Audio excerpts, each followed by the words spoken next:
Você sabia que você não morre? A Bíblia vai dizer que Deus criou o homem conforme a sua imagem, conforme a sua semelhança, e Deus fez o homem perfeito. Porém, ele criou muitas invenções. Talvez você diga, irmão, mas que heresia é essa que você está falando, que o homem não morre? Não, o ser humano, a Bíblia deixa bem claro que ele não morre, ele é um ser imortal. O que vai morrer, a única coisa que vai morrer é o nosso corpo, a nossa matéria. Esse corpo que nós habitamos nele, a Bíblia vai dizer que esse corpo, o nome dele é corpo da morte. O apóstolo Paulo diz: miserável homem que sou, quem me livrará do corpo dessa morte? Então esse corpo que nós habitamos, ele é o corpo da morte. Ele é um corpo que ele está destinado ao pó. Ele está condenado ao pó por causa do pecado original de Adão. Quando Adão ele peca no jardim do Éden, Deus chega para Adão e diz: Adão, por que tu fizeste isso?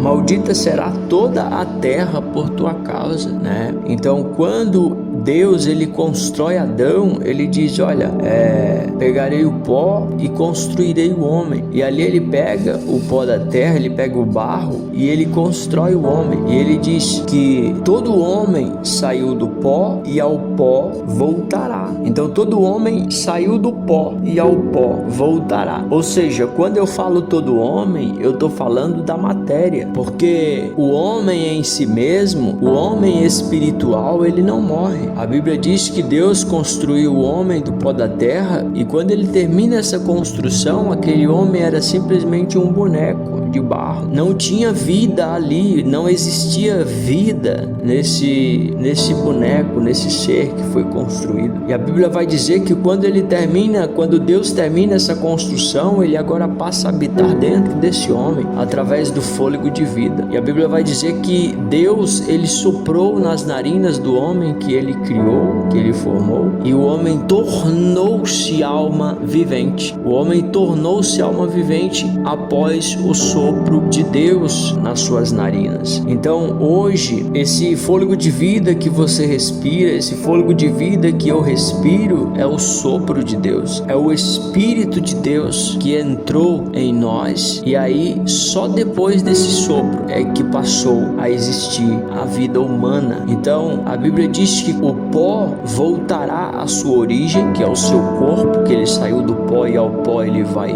retornar. O Espírito voltará para aquele que o deu, que é para Deus. Então o corpo volta ao pó, o Espírito volta para Deus, e a alma vai aguardar o julgamento e a vinda de nosso Senhor Jesus Cristo para a decisão final. Se você vai viver eternamente com Jesus na eternidade, ou se você vai viver eternamente nas trevas, na escuridão, na ausência total de Deus. Então, algo que me chama muita atenção é que hoje nós temos a oportunidade de se encontrar com Jesus, de ter um encontro com Ele. Nós temos a oportunidade de uma reconciliação com o Pai por intermédio de Jesus Cristo. Nós temos essa oportunidade, porque a Bíblia vai dizer que a luz brilhou no meio da escuridão. A luz brilhou aonde só havia trevas, só havia escuridão, ou seja, não havia expectativa nenhuma de salvação. A Bíblia vai deixar claro em Romanos 3, no versículo 23, que todos pecaram e destituídos estão da glória de Deus. Todos pecaram e foram distanciados de Deus. Então, a pergunta que eu faço para você que me ouve é: como que uma pessoa longe de Deus, ela vai ter a vida eterna? Como? Porque a palavra de Deus é bem clara em dizer que todos pecaram. Quantos? Todos pecaram e estão distantes de Deus. Se todos pecaram e estão distantes de Deus, pode uma pessoa distante de Deus morrer nessa condição e ter a vida eterna? Obviamente que não. E algo que me chama a atenção e algo muito importante que eu consigo extrair desse versículo, desse texto, é o seguinte: é que todos pecaram e estão distantes de Deus. Isso mostra que o que nos distancia de Deus é o pecado. O que nos afasta de Deus é o pecado. Isaías vai falar que as nossas transgressões, os nossos pecados, nos faz separação entre nós e Deus. Voltando lá no começo da criação, a Bíblia diz que todos os dias, no cair da tarde, Deus visitava o homem que Ele criou. Deus sentava ao lado do homem que Ele criou e havia uma conversa, havia um diálogo, havia uma conversa. Deus conversava com o homem face a face. Mas a partir do momento que Adão pecou, a partir do momento que o homem pecou, essa comunhão foi quebrada, essa aliança foi quebrada, essa comunhão acabou e o homem agora passou a viver distante de Deus. Uma das provas do que eu estou falando é que Deus chegou para Adão lá no jardim do Éden e disse: olha, Adão, maldita será toda a terra por causa de ti, e a partir de hoje você estará expulso do jardim e eu colocarei querubins para tomar conta do jardim. E aí a Bíblia diz que Adão foi expulso do jardim, ou seja, o homem se tornou inimigo de Deus após a queda. De amigo, o homem passou a ser inimigo. Então, o homem agora, todo ser humano que nasce agora, após Adão, depois de Adão para cá, todo ser humano que nasce, ele nasce nessa condição. Ele nasce nessa condição de morte espiritual. Ele nasce nessa condição de distanciamento total de Deus. E o que mais nos alegra é que, mesmo nessa condição que o homem se encontra, Deus, ele olha de cima para baixo, ele não vê nenhum justo sequer. Todos pecaram, todos se extraviaram e todos estão longe dele. Deus agora, na sua infinita graça, na sua infinita misericórdia, Deus agora resolve, Deus decide cumprir agora o seu propósito e o plano que havia sido elaborado antes da fundação do mundo. Porque existe muitos questionamentos e muitos debates entre os cristãos e entre os teólogos, e os debates são em cima desse tema, que diz mais ou menos assim: se Deus sabia que Adão ia pecar, por que então que ele permite que tudo isso aconteça? Por que então ele criou o homem? Eu quero dizer para você que Deus, ele não é igual eu, ele não é igual você. Deus, ele é soberano e ele é presciente. Deus, na sua presciência, claro que ele viu que Adão ia pecar, claro que ele viu que Adão ia se perder, que Adão ia se corromper, que o homem ia se corromper, mas mesmo ele sabendo, ele não desiste da criação. Mesmo ele sabendo, ele não desiste do seu propósito e ele decide, ele resolve criar o homem mesmo assim. E aí vem a resposta: Deus sabia que Adão ia pecar? Sabia. Deus sabia que Adão ia cair? Sabia. E por que então, mesmo assim, ele cria o homem? Sabe por quê? Que mesmo assim ele cria o homem? Porque ele já tinha a solução para resolver esse problema. Então Deus sabia do desastre que ia acontecer, Deus sabia do caos que ia acontecer, e mesmo assim ele diz: eu vou criar, porque eu já tenho a solução para esse problema. Eu sei que o homem vai pecar, eu sei que o homem vai cair, eu sei que o homem vai se corromper, mas mesmo assim eu vou criar, porque eu já tenho a solução. E a solução era Cristo, a solução era o Verbo de Deus que se fez carne e habitou entre nós. A solução era Cristo. A Bíblia diz que o Cordeiro foi morto antes da fundação do mundo. Como que o Cordeiro foi morto antes da fundação do mundo? Ou seja, antes de Deus criar o homem, antes de Deus criar qualquer coisa, o plano para resgatar a criação, para resgatar o homem, já estava pronto, já estava elaborado e pronto. O plano para resgatar o homem Deus já tinha, e esse plano diz respeito a Cristo. Ele disse: eu sei que o homem vai pecar, eu sei que o homem vai cair, mas eu mesmo vou lá, vou se fazer carne e vou resgatar esse homem de volta. Deus poderia muito bem ter colocado um ponto final na criação, Deus poderia muito bem ter acabado com tudo ali, mas ele não acabou. porque ele sabia o que ele estava fazendo e ele sabia como resolver essa situação, e essa situação ela foi resolvida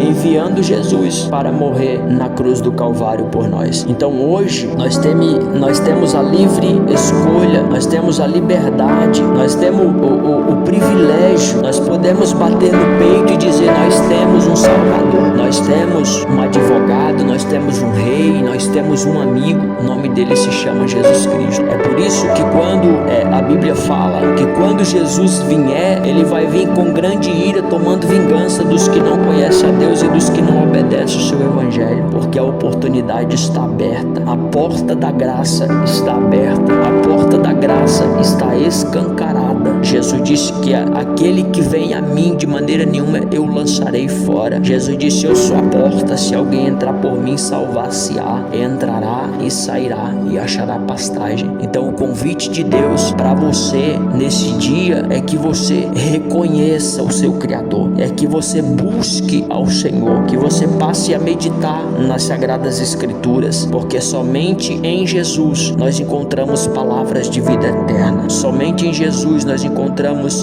vida, porque todos estão mortos e só nele nós encontramos vida. Uma certa vez Jesus começa a pregar em um dos seus sermões e alguns discípulos acharam muito duro aquele discurso e começaram a abandonar ele. Ele olha para os 12 discípulos, que eram realmente os seus 12 apóstolos, e ele diz: e vocês não querem ir também? Vocês não querem me largar também, me abandonar também? Pedro se levanta e diz: Senhor, para onde nós iremos se só o Senhor tem palavras de vida eterna? Ou seja, Pedro reconheceu que não haveria outro caminho, que o caminho verdadeiro que nos leva novamente, que nos traz de volta ao Pai é Jesus. Então o papel de Jesus, o objetivo de Jesus ter vindo aqui nessa terra foi um papel específico. O que Jesus veio fazer aqui na terra? Muitas pessoas às vezes não conseguem explicar detalhado essa questão. Muitos dizem: você pergunta o que Jesus veio fazer aqui? Muitos vão dizer: veio para nos salvar. Mas nos salvar do quê? Ele veio para nos salvar da morte e do inferno, porque Adão nos vendeu para o pecado, nós fomos vendidos e Cristo veio nos comprar de volta, Cristo veio nos resgatar de volta, Cristo veio nos comprar e ele comprou, ele nos resgatou com um preço muito alto, com um preço de sangue, foi com um preço de sangue. Então